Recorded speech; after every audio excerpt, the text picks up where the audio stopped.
Mga kababayan, nag-live itong Joey at meron siyang bisita na hindi ko alam kung na-brainwash na ba niya, 'di ba? Or malay natin kasi inaatake raw ako.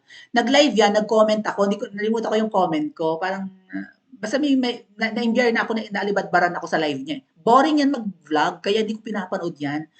It's a waste of time. Kahit na nagmamatalino yan, it's a waste of time. She's boring. Ang daing niyang dead air, repetitive, redundant. Kaya yan nag-flunk sa bar. At sana reply niya itong vlog ko. Kaya yan bumagsak sa bar kasi nga, Diyos ko po, construction pa lang ng sentence ha. Both in English language and Filipino language, hindi marunong gumamit ng punctuation. Gamit ng mga highfalutin words para ipagmalaki na siya yung matalino. Diyos ko, ining! Alam mong isa sa requirement ng pagiging magaling na abogado, magsusulat ka ng batas, mag-i-interpret ka ng batas, o magsusulat ka ng whatever, di ba, ng mga kaso, o at kung ano pang report ang gagawin mo as lawyer, documents na ipoprovide mo, hindi ka marunong gumamit ng proper punctuation. Hindi mo alam kung kailan ka gagamit ng colon, semicolon, comma, asterisk, and whatnot. Period na nga lang, hindi mo kayang gamitin, hindi ka obra. Kung estudyante kita sa literature, hindi ka papasa ng kolehiyo, bibigyan kita ng failing grade. 'Di ba? Even in linguistics, hindi ka uubra, bobita. Now, nag-vlog daw yan, nag-comment nga ako, tapos kung todo na ang banat sa akin, pagka-comment ko, umalis naman ako kasi may ginagawa pa, magagala yata ako noon. I think that was few days ago eh. So, meron yatang mga channels na kinrap nila yung, or maybe ginawa nila ng paraan din na ma-spread yun, ano. Kinrap yung excerpt na yon, kinuha yung excerpt na ako yung binabanat-banata nila nung kanyang bisita, and in-upload. Siguro maraming views ngayon kasi nire-reveal daw na ako daw ay scammer, ganyan-ganyan. At kung ano-ano pang paninira. Ang dami yata, mahaba yung video, baka 20 minutes ng discussion ng animal, no? Or ng bulahan nila nung kanyang bisita na patungkol sa akin. Kasi nag-comment niya ako, tapos alis na ako. Bakit ako manonood? Hindi ko sa nakalain na mababasa niyo yung comment ko. Parang yung ano ba yung binanggit ko doon? I-comment nyo na lang dyan. Ang sabi ay, basta ang naalala ko doon ay, bida-bida, ganon. Binanggit ko ba na, namantikaan ng muso? Mga ganong tipo. Ah, so, ang tawag dito, background lang mga kababayan, nagbangayan kami ni Joey nung December. Kasi di ba nag-rally kami ng November 26, tumakbo yun ng mga 10 araw yata. So umabot ng December. Ngayon, may parally yung Dilaw sa EDSA Shrine, tapos na kaming mag-rally. Tumakbo nga lang yata ng 10 days yung rally namin for VP Sara. November 26 nagsimula, and hanggang 30 lang ang November, wala siyang petsa na 31. Isa sa mga ilang buwan na walang 31 sa kalendaryo. So November 26 hanggang 30 plus ilang araw pa ng December. Tapos umalis na kami ng EDSA Shrine. Magkakaroon ng budol rally yung mga pari ng EDSA Shrine at dadaluhan ng mga pinklawan at makakaliwa. So alam to ng matagal ng followers ko. May group chat kaming lahat, mga vloggers, mga kilalang Duterte supporters, sekretong group chat yan na doon kami nag-uusap, magsa-strategize kung paano tutulungan ang mga Duterte, ano. Matter of fact, may mga prominenteng tao doon, as in matataas na tao sa group chat na yon. Ngayon, nagkasundo na lang lahat, may consensus na kaming lahat na nasa group chat na yun, pagpalagay mo mga 50 kaming nandun. Wala yun sa Facebook, mga kababayan ha, wala yun sa Messenger. Nasa ibang app yun, para nga hindi, kasi ang Facebook at Messenger, hindi, ano siya hindi safe. Hawak ng mga dilaw ang Facebook Messenger. So, nasa ibang app yun na hindi madaling kalkalin. No, hindi madaling malalaman yung aming conversation doon. So pagpalagay niyo mga 50 kami lahat doon ng mga Duterte supporters, may politiko, may mga group leaders, may mga vloggers, may staff ng government, meron din yatang taga-media, not sure, but maybe, no, print media. Meron taga-print media. So sama-sama yun na group chat na hindi dapat malaman kung sino yung mga members, nandun kami nung bida-bidang si Joey. So nagkasundo ang lahat na huwag pupunta sa rally na budol nung December. Magpapasko yun eh. May budol rally siguro 23 or 21 ng December bago mag-Christmas. So, nagkasundo kaming lahat. Itong Joey, sabi niya, nagbibida-bida nga doon sa group chat kasi nga may mga prominenteng tao. Sabi niya, anak ko, hindi ko kayang sawayin ng aking mga followers kung gusto nilang pumunta, yung mga Dutertista raw. Bagong kulto niya siguro, no? Ayaw niyang matawag na DDS, so nag-imbento siya ng panibagong term na tawag niya ngayon sa kanyang mga followers at ginagamit pa niya si Sas. Si Sas daw yung nag-coin ng word na yun, na Dutertista. Okay? Gaano katotoo nga pala, shoutout sa mga Dutertista, gaano katotoo na nagfa-fundraising na naman kayo? Mahilig kayo mag-fundraising eh, lalo na yung bida-bida na yan. Mahilig siyang, ang tawag sa iyo, Joey, ang tawag sa iyo ng ibang Duterte supporters, ikaw si Miss Solicit. Mahilig kang manulisit, right?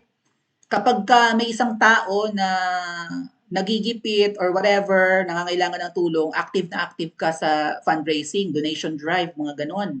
Panunulisit para sa taong yun, ang tanong, binibigay mo lahat? Yabang-yabang mo ng liquidation, yung pera na nakamka mo para sa EDSA na hindi ka naman parte, ay hindi mo ma-liquidate ng tama. Nag-post ka pa sa Facebook na sabi mo properly liquidated yung mga nakolekta mo for EDSA. Hindi ka parte ng rally ng EDSA.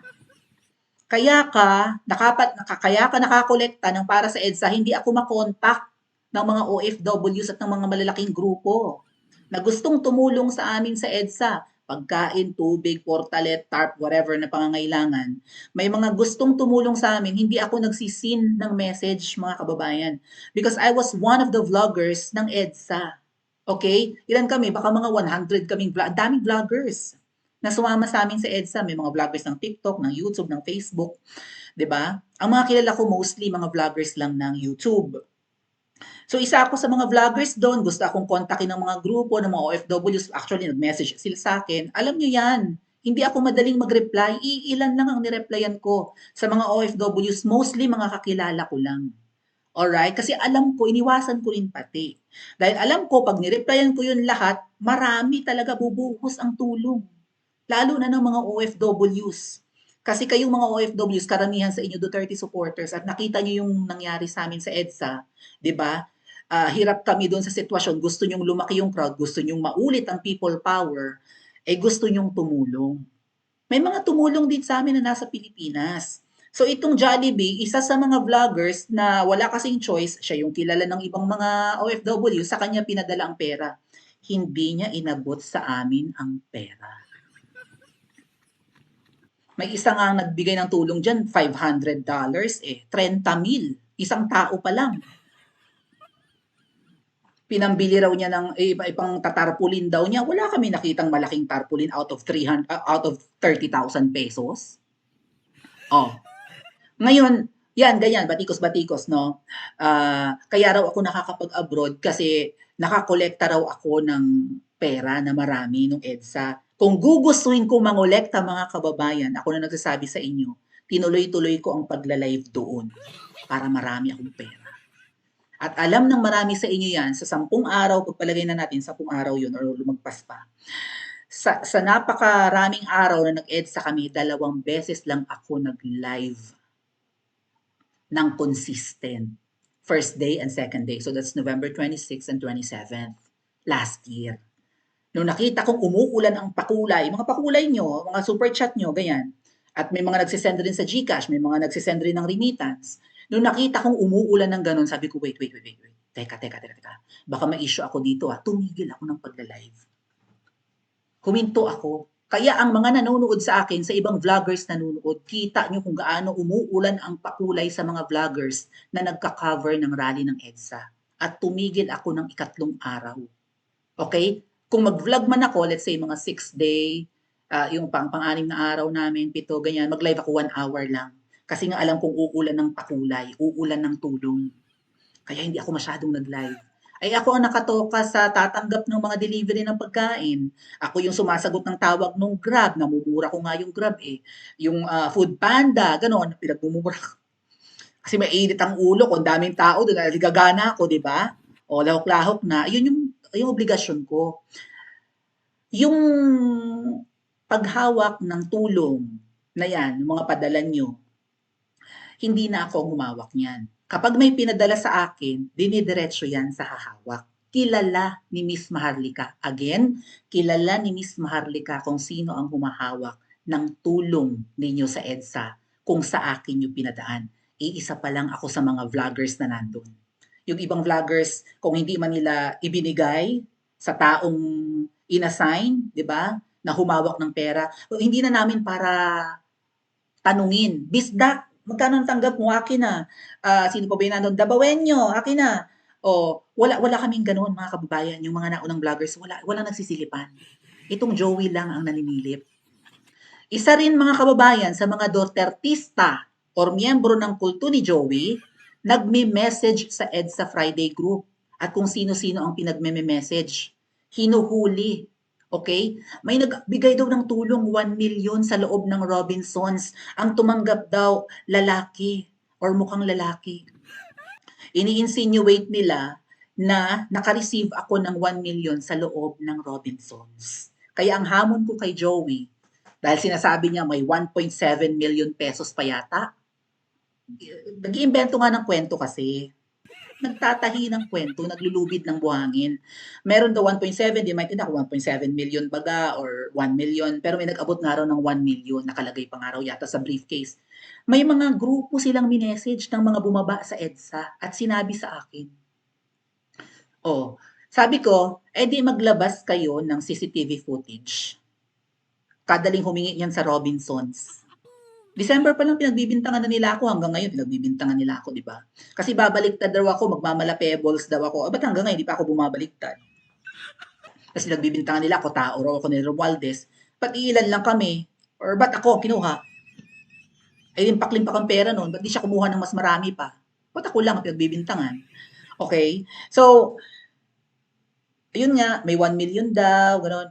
Hindi na maintindihan ng kwento, puro pag-iimbento. Alright? So, nag-gather daw sila ngayon ng mga information, like mga OFWs, nananawagan sila na kung tumulong kayo kay Maui, isend nyo sa amin ng resibo, ipunin daw nila, ay go ahead, go ahead.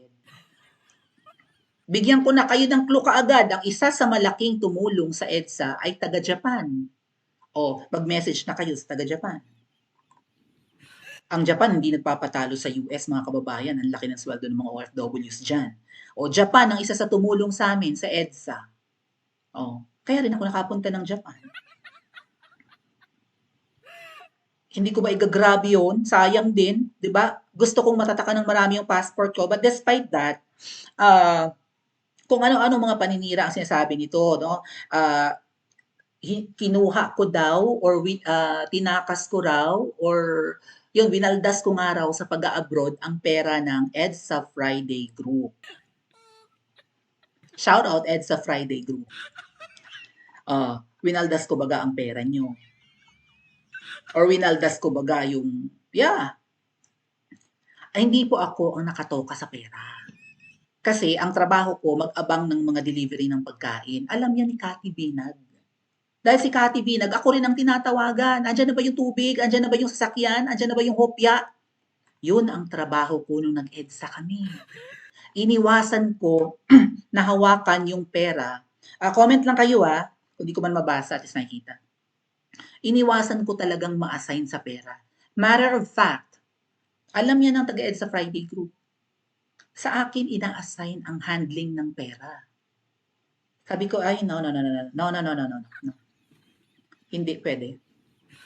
Mahirap po kasing ma-associate sa pera, mga kababayan, at hindi ako tanga. Okay? Kapag ka nagkaroon ng problema sa pera, isa ako sa malilintikan. So lahat ng pinadala sa akin, diretso yun, unless sinabi nung nagpapadala, this is for you, Maui. Kasi hindi naman pwedeng wala kang hawak on your own. It's up to you kung paano mo gastusin. Then it will remain on my, let's say, my GCash. That's it. Pero pag sinabi ng OFW na nag-message na this is for EDSA, diretso yan sa inassign ni na Miss Maharlika na humawak ng pera. At kakapurat lang yun, mga kababayan. Kakaunti lang. Okay? Ipagpalagay mo 1,000 OFW ang tumulong. Gaano kalaki ang kayang ibigay na tulong ng isang OFW? Baka hanggang 10,000 lang. Yun yung 30,000 na ang laki-laki, yung $500, hindi na papunta sa amin. Nasaan ang liquidation, Joey, ng 30,000 pesos na pinadala sa'yo? Iisang tao pa lang yan. At hindi ako mahagilap ng mga gustong tumulong, kayo ang kinontak, sa inyo pinadala, ang daming gustong tumulong sa amin. Kung gugustuhin ko magkapera mga kababayan, ang laki ng peperahin ko sa EDSA. Alam natin yan, ang rally hanap buhay. Kaya nga sila rally lang ng rally sa liwasan pagkatapos ng rally, wala uwian din. May pera dyan. Okay? At iniwasan ko yan. Si Miss Maharlika mismo ang dudurog sa akin. Ha? Kasi si Miss Maharlika ay umamin na. Isa siya sa EDSA Friday group. Narinig nyo yan, galing sa bibig ni Miss Maharlika. Ang daing OFWs na miyembro ng EDSA Friday group. At silang lahat dudurugin ako kung itinakas ko o itinakbo ko ang pera. Gasino lang ang matitipon. You think? Diyos ko, bariya. Hindi sa nilalait natin ha. May mga tumutulong dyan, 50 pesos. Okay, may magbibigay 5,000. Kalaki-lakihan yan, 10K. Ang alam ko, mga kababayan, ang pinakamalaki na receive namin sa EDSA, bukod dun sa 30,000 na doon kay Joey pinadala, taga-US ang nagpadala, may conversation kami nung nagpadala, Joey. Oh, sino ngayon ang may reputasyon ng pagiging scammer? Ikaw na mahilig mag-fundraising o ako na umiwas sa usapin ng pera? Nagtataka kasi sila mga kababayan kung bakit ako nakakapag-stay abroad, kung bakit ako nakakapagbiyahe abroad. Alam ng EDSA Friday group yan. Pabalik-balik na kami dyan ng Friday, simula pa August, July, June nga sila nagsimula, June 12. Nung sumali ako sa kanila, mga August na. Tanong ako ng tanong kasi may mga kasamahan kami doon na galing Japan, OFW, pabalik-balik every Friday sa EDSA. Nagtatanong-tanong na ako, paano po ako makakabiyahe pa Japan, gano'n, ano ang kailangan, meron ba akong dapat i-maintain na amount sa bank account ko. Nagtatanong-tanong na ako kasi gusto ko ngang bumiyahe abroad kasi tapos na ang pandemic. Okay, biyahera naman ako before 2013 pa lang nag-a-abroad na ako. Okay, malakas akong kumita bago ako naging vlogger. Kaya nga hindi ako nagtuturo, maliit lang ang kikitain ko sa pagtuturo sa Pilipinas. Baka nga bumalik pa ako sa call center. I was working for a BPO, mga kababayan. Nagsalon din ako, malaki rin ang kita sa salon. Oh, meron akong sariling salon dati, mga kababayan. Ako ang may-ari. Kung ako mag-makeup sa salon, 1,000, wala akong kahati, akin yun.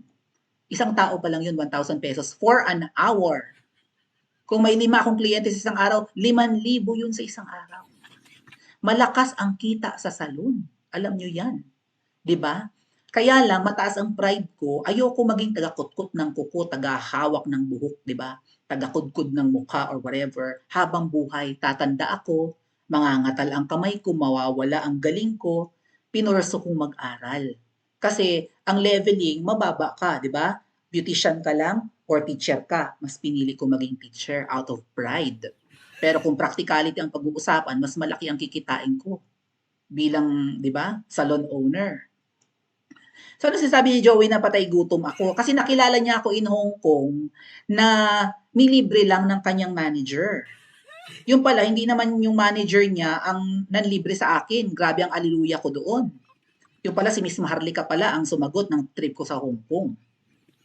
Tanungin niyo si Pebbles, kung close niyo pa si Pebbles.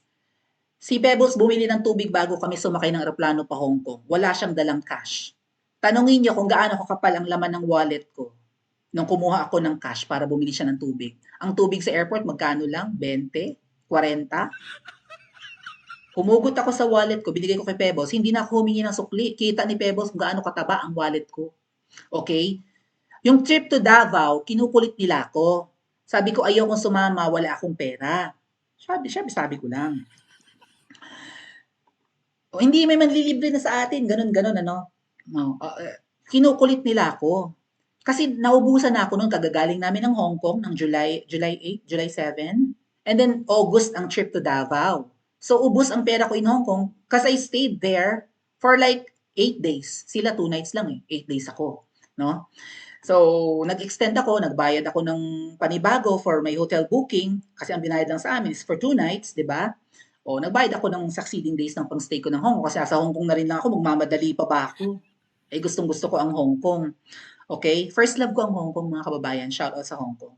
Kasi yan yung unang lugar sa labas ng Pilipinas na una kong tinungtungan. Hinalikan ko ang lupa ng Hong Kong. Although mas magaganda yung mga pinuntahan kong bansa, just like Dubai and Singapore and Japan, first love ko kasi, it never dies, right? So, sabi ko, 2 nights, hindi pwede. 1 week ako dito. Ang ganda-ganda ng Hong Kong eh. O, di ba? Sasabihin niya nga ako'y gutom na gutom or patay gutom or mahirap, kaya ko nga magstay doon ng ako lang, nag-uwian na sila ng Pilipinas. Di ba siya nagtataka? Tapos yung Davao, sumunod na lang ako, okay, nag-offer sila, nangulit sila, may manlilibre daw ng ticket. Bakit? Yung pocket money ko pupuntang Davao, kanila, sagot nila. Pamasahe lang. Yung price nga ng hotel namin sa Davao, in-overprice eh. Kaya mga kababayan, nakilala ko sila. May something sa pagkatao nila. Okay?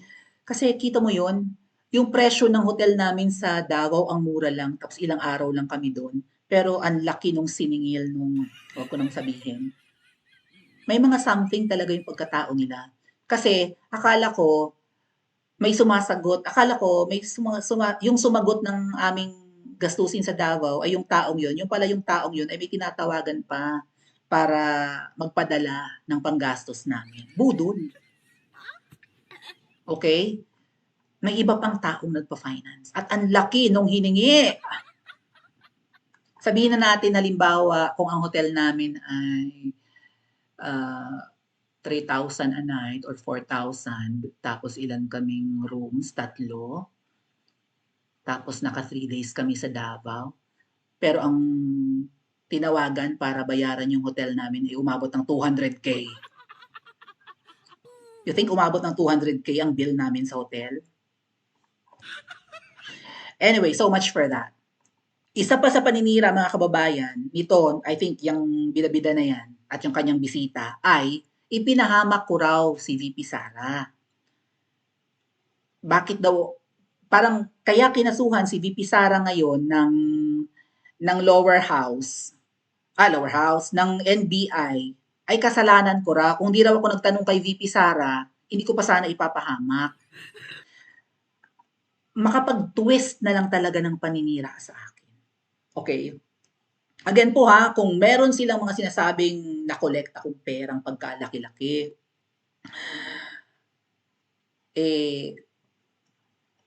magsampa sila ng kaso. Magsasampa raw sila ng kaso? Bring it on. Bakit hindi sila makamove on? Kaya ako naghihinala ako sa'yo, Joey. Ha? Bakit masyado mong dinidikdik at inaalam kung ano ang nangyari noon sa EDSA? Utos ba yan ni Aimee? Kasi sa tingin ko si Aimee ay takot na mag-EDSA ang tao. Siyempre, kahihiyan yan. Right? Trauma nila yan eh. Tapos mauulit. Ay dapat naman talagang maulit. Inutil naman ng kapatid niya, adik pa. According to Miss Marlica, according to Spokes Harry Roque, according dun sa video ng Pulburon. Hindi nyo ba i-EDSA yan? At kaya hindi nagtatagumpay na mag-EDSA at walang pumupunta ng EDSA, hinaharang ng mga ahas, ng mga double agents. Di ba Joey, ang sabi mo, gagawan mo ng paraan na huwag mag-EDSA ang mga tao, sisiraan mo ang EDSA, mangangampanya ka na huwag pumunta ang mga tao sa EDSA. Yung tao nga sa Mendiola, niyaya nyo sa liwasan. Tara sa liwasan. Utos daw ni VP Sara. Naniniwala kayo mga kababayan, utos ni VP Sara yun? Na yung mga galit na mga nagpunta ng Mendiola dahil si PRRT ay kinidnap pa ICC, ay dinala sa hiliwasan? Utos ni VP Sara? Yun yung pinangangalandakan. I don't think so. Ginagamit nila si VP Sara. Yan. Isa pa sa mga paninira nila mga kababayan, parinig ko lang to sa inyo. Yung pagtatanong ko kay VP Sara sa kanya, sa live, actually hindi live ni VP Sara yun, live yun ni Attorney Zulaika Lopez, kaya kami bumaba ng EDSA noong November. Alright? Itong Joey na to, alam mo Joey, simple lang yan, may element of inggit ka. Ba't ka mainggit sa akin? Mas malaki kang vlogger, sabi mo. Mas sikat ka, sabi mo. Ba't ka mainggit sa akin? Kasi ang mga paninira mo ay parang may element of inggit. Kung gusto mo, mag-abroad ka rin. Di ba nag-a-abroad ka, nagpunta ka nga ng China noon? Di ba? Kayo ng manager mo. Nagpunta ka rin ng China. Mag-abroad ka, maging OFW ka, magstay ka abroad. Like me. Oh, you think maluho ako dito sa abroad? Paulit-ulit nga ang mga suot ko eh. Nagtitipid rin ako mga kababayan. Hindi lang ako makapag-stay sa Pilipinas dahil ginigipit kami. 40 na vloggers, halos lahat kami. Tinitiktikan ng NBI. Ang tanong, tinitiktikan ka rin ba ng NBI, Joey? Tinitiktikan ba kayo ng NBI? Or ligtas kayo dahil protektado kayo ni Amy? Nagtatanong lang. Pakinggan niyo itong sinabi ni VP Sara ha. At ako ang sinisisi ni na Joey dito, di ba? Na pinahamak ko raw si VP Sara. Nung nag-live si Attorney Zulaika Lopez, nag-hysterical, hinapo na yata or sumama na pakiramdam, nag-take over si VP Sara sa live na yon ni Attorney Zulaika Lopez. Pakinggan niyo to. May kinausap na ako na tao. Sinabi ko sa kanya, kapag pinatay ako, patayin mo si BBM, si Lisa Araneta, at si Martin Romales. No joke. No joke. Nagbilin na ako, ma'am. Pag namatay ako, sabi ko, huwag ka tumigil hanggang hindi mo mapatay sila. And then he said yes. Ilang beses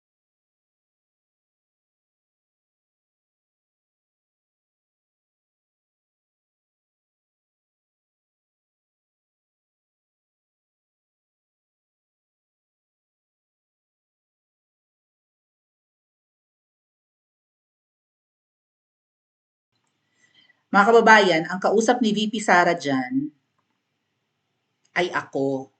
Okay? Ako yung tinukoy niya na ma'am. Isa ako sa mga nagtaas ng kamay para magtanong. Live yan ni Attorney Zulaika Lopez na sumama ang pakiramdam, nag-hysterical, may bantaraw sa buhay niya. Tapos, nandun na sa likod, nag-iiyak. Si VP Sara ang nag-take over sa live. Okay? So, ang nasa live na yan ay siguro 50 kami na sumali sa Zoom meeting. May nag-share ng link ng live na yan ni VP Sara or ni Attorney Zulaika Lopez. And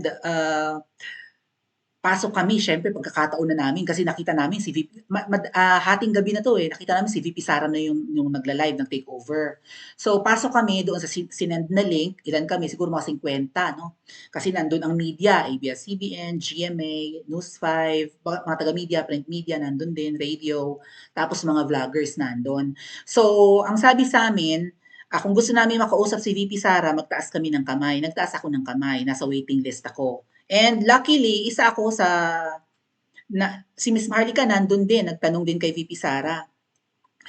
So, ang tanong ko, hindi actually tanong eh. More like, nag-warning ako kay VP Sara. Sabi ko, VP, ingat ka po ha, kasi nandyan kayo sa teritoryo ng kalaban. Nasa lower house sila nung nag-live si VP eh. Okay, nasa loob ng House of Representatives, nakakulong nga kasi si Attorney Zulaika Lopez at sinamahan ni VP, pinatayan pa sila ng ilaw. Tandaan nyo? So sabi ko, mag-iingat ka po ma'am kasi, VP, kasi nga nasa teritoryo ka ng kalaban. And then sabi ko, ayun yung sagot niya, huwag kang mag-alala man something. And then sabi ko, VP kasi noon pa narinig ko na may banta sa buhay nyo, kaya mag-iingat ka dyan. Narinig ko na meron ding Operation Romanov or Oplan Romanov. Ang Oplan Romanov, mga kababayan, narinig namin sa Liwasan. Meron kami nahuling vlogger doon na naniniktik sa rally namin sa Liwasan for KOJC pa na rally. Kasi ginigipit noon yung KOJC, di ba? Yung pinasok yung KOJC compound sa Davao. Nagrarally ngayon kami doon sa Liwasan. Kasama namin ng KOJC. May isang naniniktik na ensaymada vlogger or vlogger na Makamarcos na nahuli namin, kinuyog ng mga kasama kong vloggers. Tapos matapang yung vlogger na yon. Sabi niya masyado kayong samba-samba sa mga Duterte na yan, abangan niyo ang Operation Romanov. Yun ang bitaw nung ensaymada. Walang nakagets ng ibig sabihin ng Operation Romanov. Nagkalkal agad ako, tumatak sa isip ko, nagkalkal ako naghanap ako online, chinek ko kung ano yung Romanov, nalaman ko, Russian family yan na inubos. Sinuktay lahat. Galing sa bibig ng ensaymada vlogger na yun na kinuyog ng mga kasama kong vlogger, yung Operation or Oplan Romanov. Na gets ni VP Sara ang sinabi ko. Kasi siguro familiar siya sa history na ang mga Romanovs ng Russia inubos.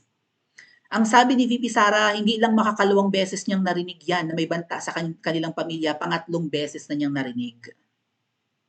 Okay? Kaya sinagot ni VP Sara yung sinabi ko, huwag kang mag-alala ma'am, dahil pag namatay ako, may inusap akong tao na papatay din kay Bongbong Marcos, kay Liza Marcos, at kay Martin Romualdez. Lahat nagulantang sa sagot ni VP Sara, kasama ko. Which is a brilliant idea nga kung tutuusin. Ngayon, sinisisi ako ngayon ni na Joey at tong bisita niya, di ba? Sinisisi ako, ba't daw ako nagtanong-tanong pa ng ganyan? Bida-bida raw ako. Pinahamak ko daw si VP. Ang tanong ko sa inyo mga kababayan, pinahamak ko ba ang Vice President nung nagsabi akong mag-ingat ka po, VP? Kasi nandiyan ka sa teritoryo ng kalaban at na may narinig nga kaming Operation Romanov, baka kung ano ang gawin sa inyo. Pinahamak ko ba? Or iniligtas ko pa ang Vice President? Kasi mga kababayan, ang tingin ko dito, nung nagsalita si VP Sara at sinagot niya yung tanong ko, in a way, napigil niya yung masamang balak. Kasi ang brilliant ng idea niyang yun eh. 'Di ba? Meron pala siyang meron pala siyang contingent plan, meron pala siyang plan B na kung sakaling may mangyaring masama sa kanya, gantihan yung tatlo. Hindi katulad ni Ninoy Aquino na pinatigbak na lang sa airport, hindi nakaganti. Oh. Kaya mga kababayan, naniniwala ako sa divine intervention or kung ano man yan. Parang gumagalaw ang kamay nung nasa taas.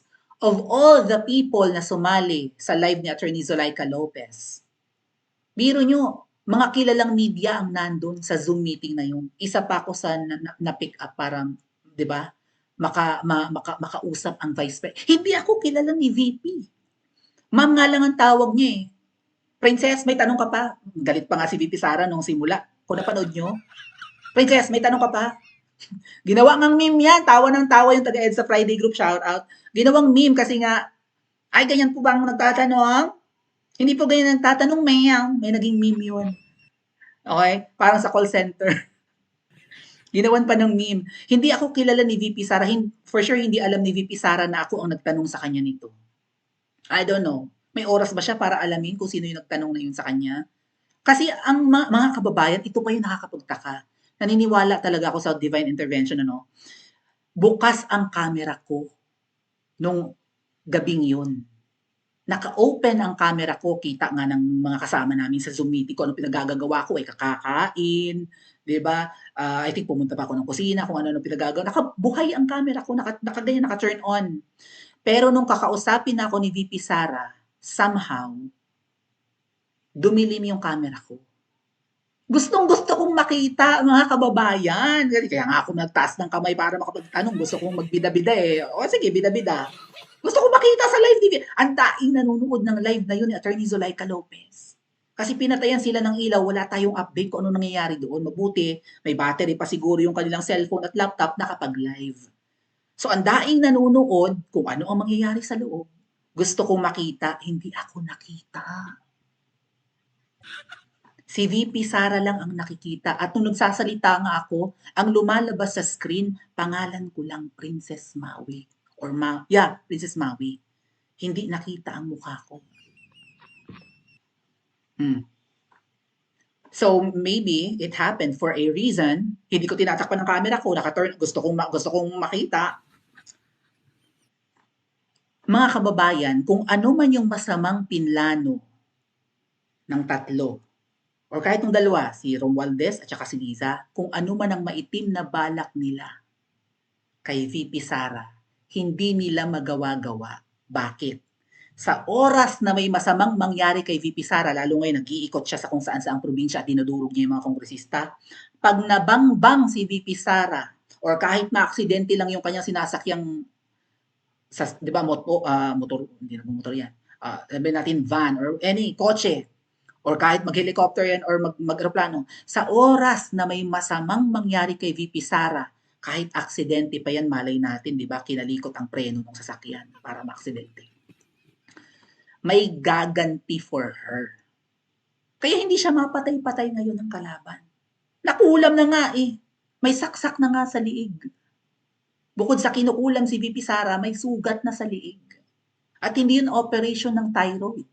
Sabi ni VP Sara, may nagtangka sa kanyang buhay, hindi lang nagtagumpay. Oh. Ngayon, hindi pwedeng mamatay si VP kung ayaw nung tatlo na mamatay sila. Kaya yan ang iingatan ni Martin Romualdez, ni Bongbong Marcos, ni Liza. Huwag na huwag nilang hayaan na may mangyaring masama kay VP dahil totodasin sila ng inutusan ni VP. Hanggang ngayon walang nakakaalam kung sino ang inutusan ni VP Sara. Kamag-anak kaya niya, PSG kaya, kaibigan kaya, wala tayong alam. Pero may kakayahang gumanti for her. At kayang pumatay. Sa tatlong yun, malay yun, nasa paligid. Kaya nga paranoid yung mga nasa palasyo. Baka mamaya empleyado pala ng palasyo yung inutusan ni VP. We don't know. Basta't ang alam natin, sa oras na may mangyaring masama kay VP, may maghihiganti para sa kanya. Papatayin yung tatlo. Nagimbal kami lahat sa sagot ni VP Sara na yan. Oh, ngayon, walang nangyayari masama kay VP. Nag-iikot, walang nangyayari. Dahil kapag nautas yan, may uutas sa tatlong yan. Patay yung tatlong yan. Sigurado ako dyan. O di ba? Kung hindi ako nagtanong, nalaman kaya ng buong Pilipinas na ganyan pala ang plano ni VP Sara? Kung hindi ako nagtanong, mare-reveal yan na may inusap siyang tao? Kaya nga sabi ko, I believe in divine intervention. So ano itong mga pinaggagawa ng mga katulad ni Joey na pinalalabas pa nila na ako ang dahilan kaya sinampahan ng balat sibuyas lang talaga ang gobyerno ngayon. Balat sibuyas sina Marcos at inuutusan nila ang NBI na grave threat daw. Hindi uusad ang kaso na yan laban kay VP Sara, yung grave threat, dahil pinagbantaan daw niya ang napapatayin niya. Walang mangyayaring masama sa tatlo kung walang mangyayaring masama kay VP. Yan yung resulta nung pagpa-participate ko sa live na yun.